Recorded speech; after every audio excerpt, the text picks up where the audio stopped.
Aaliyah Jones, and Stephen Butler.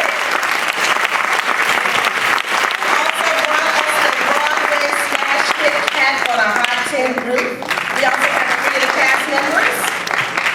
A Tennessee Williams Pulitzer Prize-winning masterpiece, A Streetcar Named Desire. We have Wood Harris, who plays Nick. Nicole Ari, who plays Last and certainly not least, we have Blair Underwood. In his Broadway debut as Stanley, moderating tonight's discussion is Professor Nicole Ari Dyson.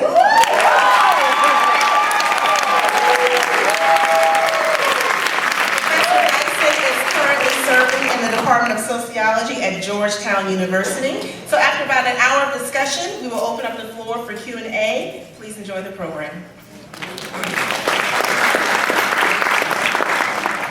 Welcome. How are y'all doing this evening? I know you're all excited to be here to have an extraordinary conversation.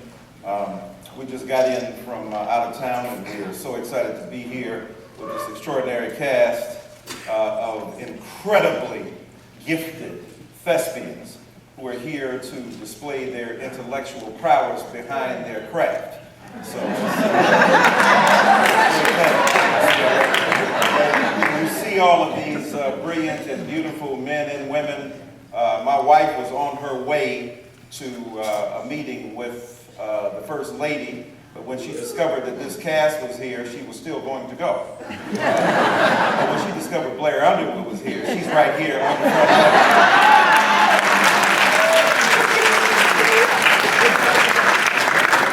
And you know I ain't lying. But what an extraordinary collection of actors and actresses who are here tonight.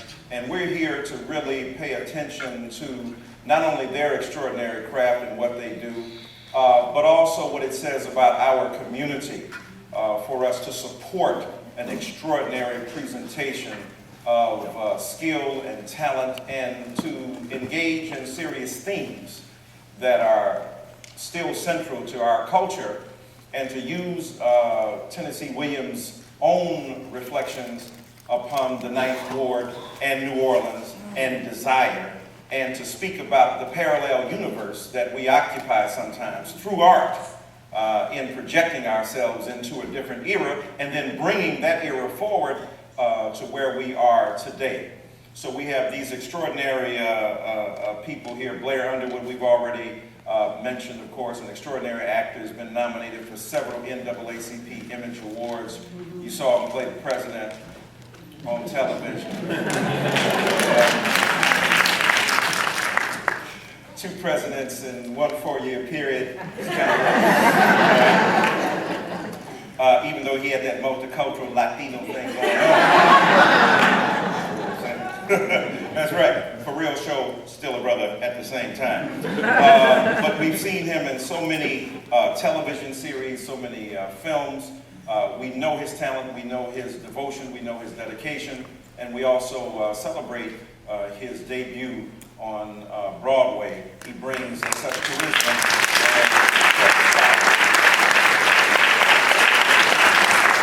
He's a socially active actor as well. A clinic was named after him due to his longtime charity advocacy, the Blair Underwood Clinic, a full-service state-of-the-art HIV/AIDS treatment clinic in Washington, D.C.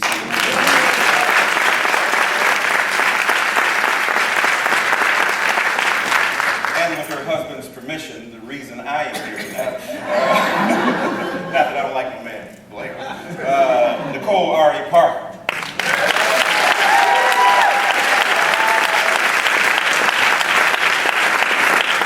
That's just majestic ebony ecstasy and pearl and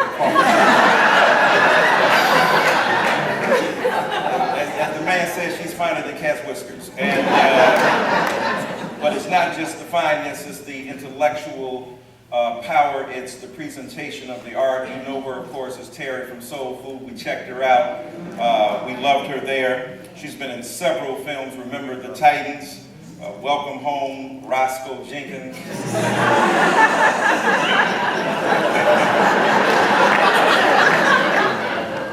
My Georgetown graduate brother Malcolm directed that film, a great film, Boogie Nights. Man.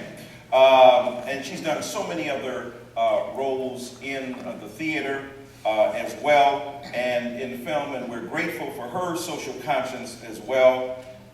It says in the playbill, and I read this, she has the deepest love for her husband, Boris, for making this debut possible. Y'all know her husband.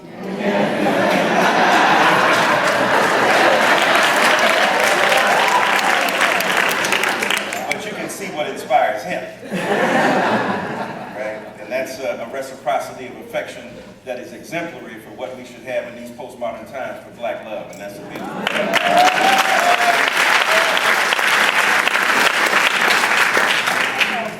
You know, they say on Twitter, I get to go to work with Blair Underwood and go home to Boris Kojo.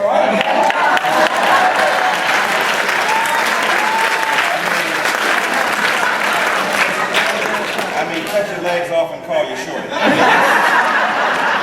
But both of them have the opportunity to gaze into those eyes and get lost in the notion of affection. Now we have Wood Harris, a native of Chi-Town.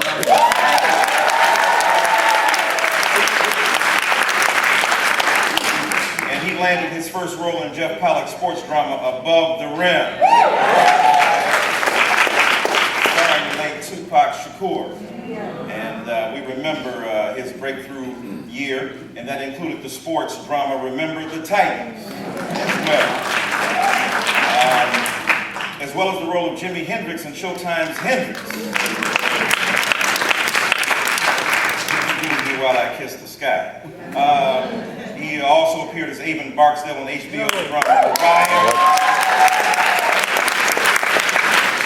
A lot of other stuff. He's been in a lot of other television work. Hawaii Five-0, his recent films, Judge Dredd in South Africa, and The Baby Makers. Let's welcome Mr.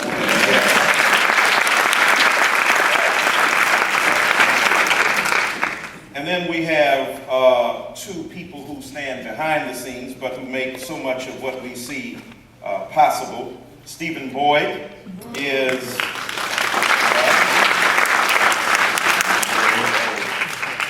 Stephen Bird, I'm sorry. See, just wanted to see if you were listening. Stephen Boyd with the cleft in his chin. Remember that? All right, you remember that? Just trying to test you out there, see if you're checking it out. But Mr. Bird is president and CEO of the American Cinema Group. He has raised capital for, that's very critical, he's raised the dough and invested in several TV and film projects, because it's one thing to have the desire to see the stuff appear, it's another thing to put the money where your mouth is. And he has done so. The producer of the first African-American Broadway production of Tennessee Williams' Cat on a Hot Tin Roof. And I don't know if you saw that.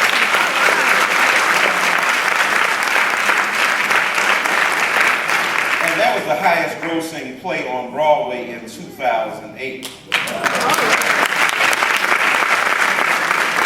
won the Olivier Award for Best Revival for that production on London's West End. And he is a native of Philadelphia, so you know the Philadelphia half-life will represent South Philly up in here tonight. And finally, Aaliyah Jones.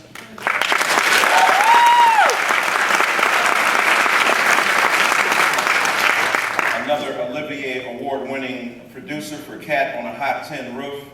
And she joins, of course, with Mr. Bird, who left Wall Street and came to the arts community. She co-produced the first African-American revival that I've already talked about of Tennessee Williams' Cat on a Hot Tin Roof in 2008. And prior to producing theater, she was in consumer products at Procter & Gamble. She might still have a few products in her purse. And in financial services at Stonehenge Partners. With a commitment to education and the arts, she graduated from Spelman College.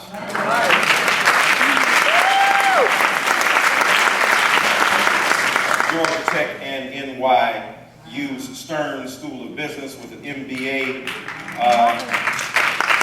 So she is quite capable, along with Mr. Bird, of forging connections, creating possibilities of capital, and bringing artistic ideas to the screen. And to the stage. Let's celebrate her.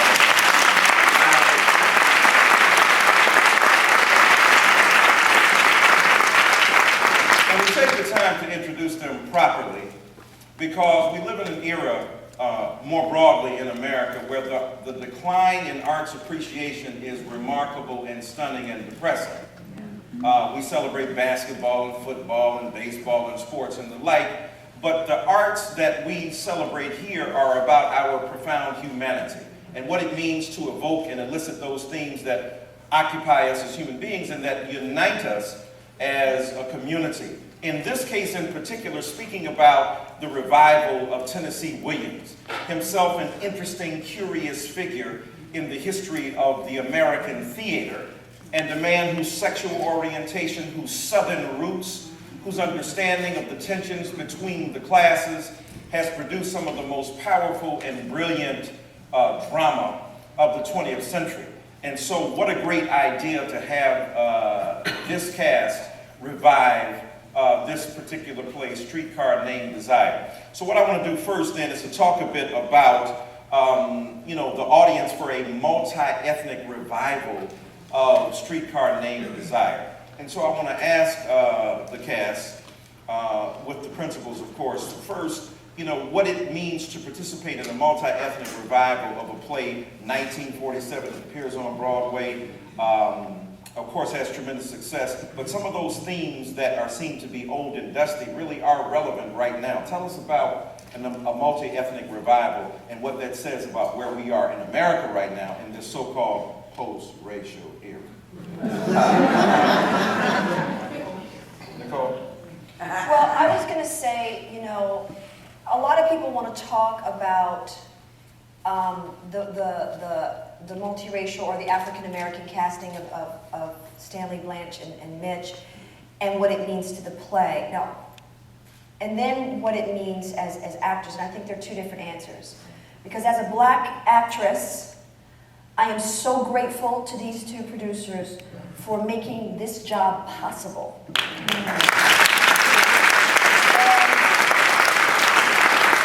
And we're all trained in these incredible, Tisch School of the Arts and Carnegie Mellon and Juilliard. We're all graduating with our white peers.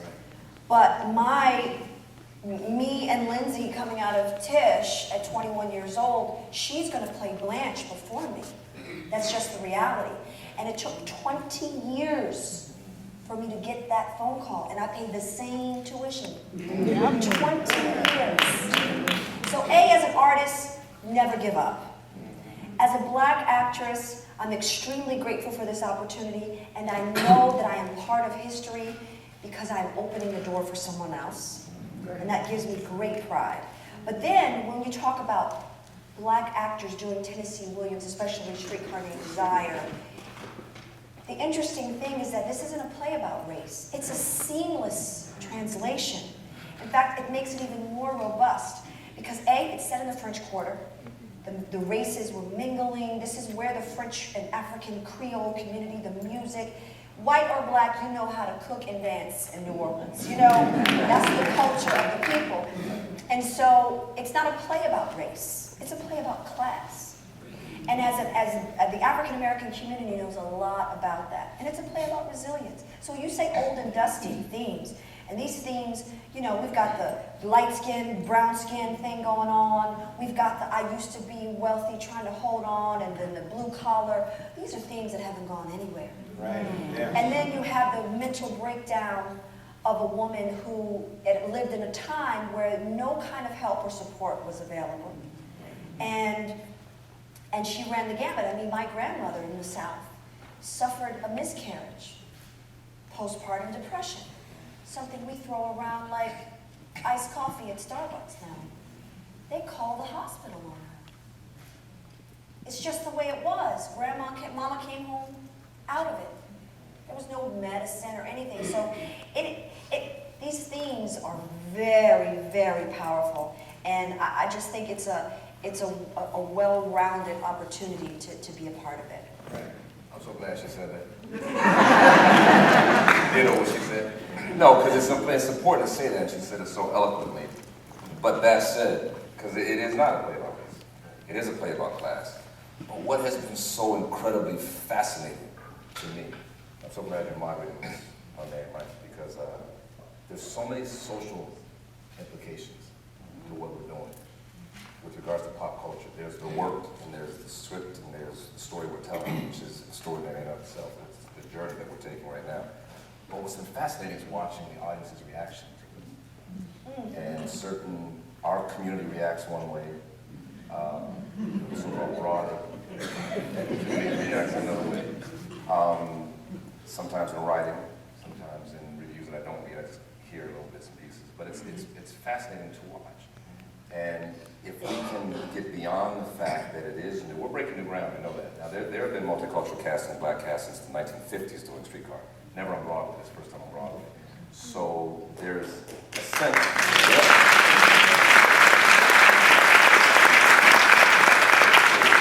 We did have a connection to the political realm. And I liken a lot of the response to this play, as with the response to Ken Hot to the Roof, it's analogous to Obama being in the White House. And there are those who cannot understand how this is possible, and we don't want to accept seeing this to a certain extent. But the beauty is, when people come to the play, Wood said it brilliantly before, the last thing to think of is race. It's all said and done. What you'll see is the humanity on that stage. And it's been a beautiful run so far. That's beautiful, both of those statements.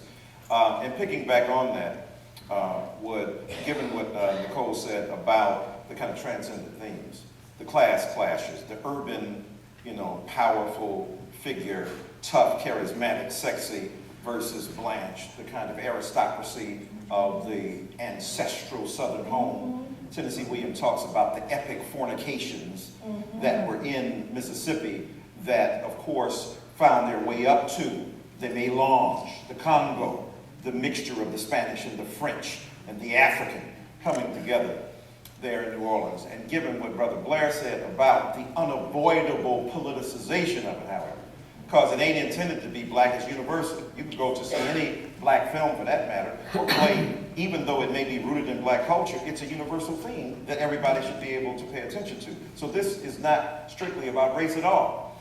And yet it brings up powerful social issues that are important. Tell us about, your reflection as an actor of what it means to play a character that's caught up in many of those transactions between a family.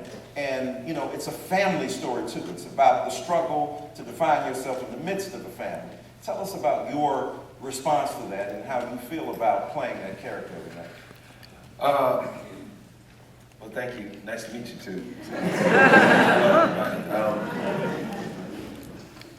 That's a loaded question because I'm still gathering my feelings about it. And but you can assure that every night we don't think about race, though.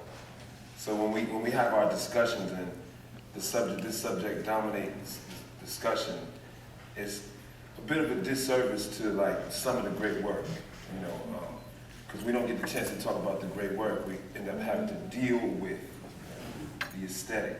It's just there. But just answering your question more, definitely answering your question more so well. The Mitch character is just a great challenge for me. It's away from any typecasting that I could fall into. And as a student of acting, we all have seen the scenes from the Streetcar. It's very magical that we get the chance to fall into this game with them.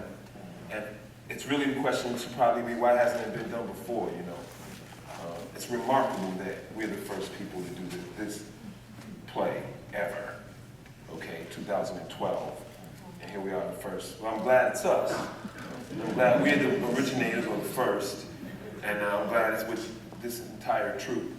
But on a nightly basis, I'm just concerned about the moments in the play that have to be acted.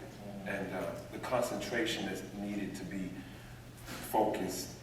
And the openness I need to have to discover new things within the role. So without going on and on about it, that's kind of where I am on a nightly basis. I'm checking all systems. I'm seeing how things are going as a listener. And if I'm providing, most of my scenes are with Nicole, who's very magical, who deserves,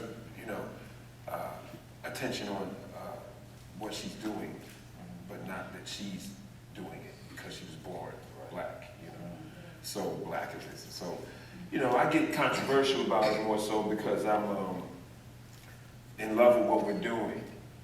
I did an interview on TV, and the first thing the guy said was "Good Day, New York," and the guy asked me if we had to change the plot. And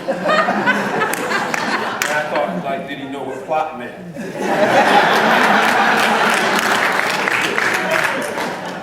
And he also said, well, why should white people come and see?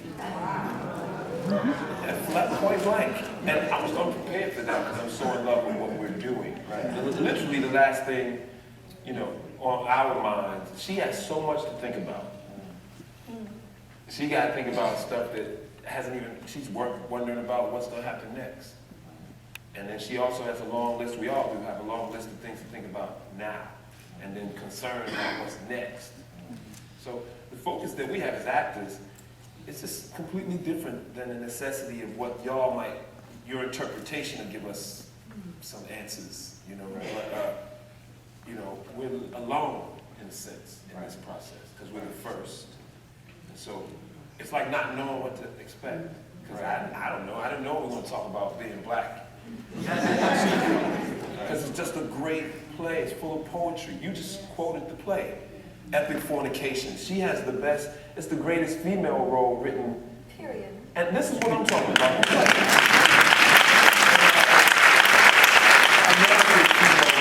Sure, there's an argument that can be made, but I would put my money on, especially if he was doing it, I'll put my money on the argument that this is the greatest female role. It's the most challenging for an actress. I think it's the most rewarding for her. I've known her for a very long time. I'm super excited to be working with her. And, I love Blair. I love these people. And, for me, it's a great romance. And then there's love. We have to be in love with her, for real on the stage. Right. Because you know what? He's making a very good point, and if there are any actors in the room, they know what he's talking about. There is a tremendous amount of material in this play. This play is very dense. If you black, white, or Chinese, and you pick up Stanley, Blanchard, Mitch, or Stella, you're in for a ride. And so he's right. There is a lot of work that has to be done to deliver. Sure. But because we are still on a journey as a community, I can feel the importance of the African American element because of that, with these audiences that Stephen and Aaliyah are bringing into the theater. I mean, these are people who have read the play in public school, in their English class, and then had bought the Cliff Notes because they didn't relate to it at all. They're like, oh, this is cute. Never even heard of the movie. Remember, Marlon Brando was slowly fading out like Miles Davis in terms of how we chat. Like, these people aren't part of our normal dialogue anymore. And then you have people who are an older generation like Diane Carroll and Hank Aaron, and these people remember this play. And then you have people who have no relationship to it at all. Like, I didn't know it was going to end like that. So I know that's all part of being African American and having a relationship to this material. But what is right? When you're on that stage, I've got to have that first real human moment with Blair for the end of the play to work. And I've got to fall in love with Wood in the smallest, gentlest gesture that happens very quickly between us for the end of the play to work. And that's just an artist. And a science, there's a science to that. There's a daily science that we have to have knowledge of to apply it every day and feel fresh and everything. Well, no, but let's pick that up, and I'm going to turn to Stephen and Leah now, because obviously what we're hearing here is a high-level critical conversation, beautifully technical but lucid, translated for the audience to understand what the preoccupations of an artist, regardless of gender or race or sexual orientation, this person of craft meeting a script and engaging the human elements there. So that the irony, of course, is that what Black struggle has always been about is the ability to breathe freely without the encumbrances of race imposing themselves in negative fashion, or gender, or sexual orientation, or class, or religion, but to allow the universal themes to percolate in the minds of both actors and actresses and the playwright, and to engage with them without all that other stuff coming into play. But the irony is that that's on one level. The artistic level is the pure meritocracy of the art itself and the demands it makes upon those who interpret it and the demands it makes upon an audience who perceives it and receives it. All right, that's one level. But then at the same time, here they are going on, television and being asked, maybe is there a rap part? Just going to the end, right? If you have to change the plot and so on. It's ridiculous, man. But it is. But it suggests that even though the play ain't about race, the play is understood in relationship to race, which is an interesting kind of dynamic there. You two making the decision to bring this play to Broadway and to get the financing for it.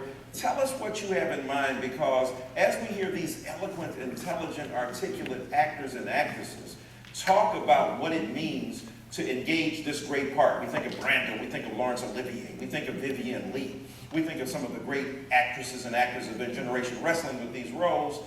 What effect does it have on, quote, as Blair said, the broader community, for them to see people of this high distinction acting in a role who happen to be Black people?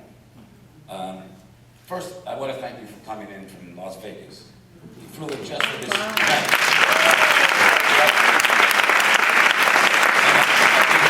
And Blair said he's the exact person for this particular forum. Thank you so much for coming in, Dr. Dyson. At the same time, I want to say, as I look out in the audience, I can see some of the people that have supported us. And when you talk about raising money, well, our investors, a couple of our investors are out there, Dr. George Williams and Dr. Jarecki.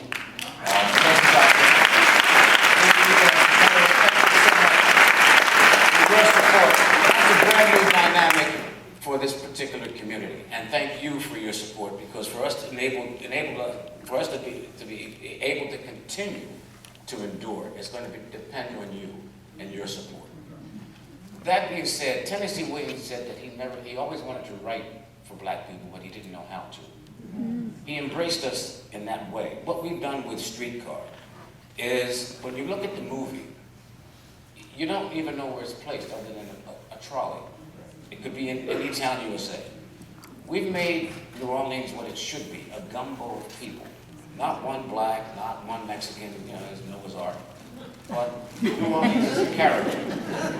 We brought in Terrence Blanchard to do the music, to give it that undertone. So we brought a certain soulfulness to this, and their interpretation is nothing less than awesome, in my humble opinion, and watching this each and every night. The plays that Tennessee Williams has written, and I wish Ben Brantley was here, because he wrote a scathing review of us in the New York Times, which is nothing less than a racist rant. He wasn't a reviewer, that was a racist rant. And when you talk about, spaceship from desire and green people, that's racist. And he hasn't produced anything. And I have to go there because I want this understood. This is why we need your support. Because there's an audience between Tyler Perry and August Wilson that has to be.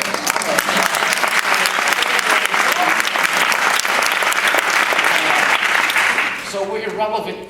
These people, those reviews don't mean anything to this particular audience, because they want to see Blair, Nicole, and Wood. They don't care what we wrote. And so we tried to bring the kind of plays to Broadway that are classics, that we can introduce classics to an audience that has never seen the classics, on stage, live, up front, and close. They can resonate with them. Their grandparents and mothers and fathers have only seen it on the screen. So we have a combination of two audiences that want to see these actors, as well as a classic play that they're familiar with. Cat on a Hot Tin Roof is a very easy play that translates seamlessly for any race, creed, or color. Who doesn't have someone in their family that's dysfunctional? Who doesn't know a Big Daddy in their neighborhood? Matter of fact, I was looking for a bookmaker on Saturday for the Kentucky Derby, because all the OTBs are closed. But there's there's always a big daddy out there. And look at Blanche, you know, he was Stanley, a happy family man who likes to go bowling, have his beer, happily married, play cards with the boys, and in comes Blanche, the sister, and blew up her stays. I mean, It's my sister's house too.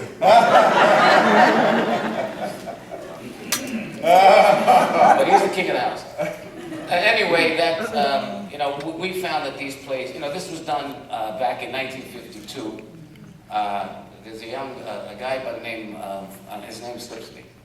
He played Lightning in Amos and Andy, and he was very wealthy, and he bought the Ebony Showcase Theater, and he put on Streetcar Named Desire with Tennessee Williams.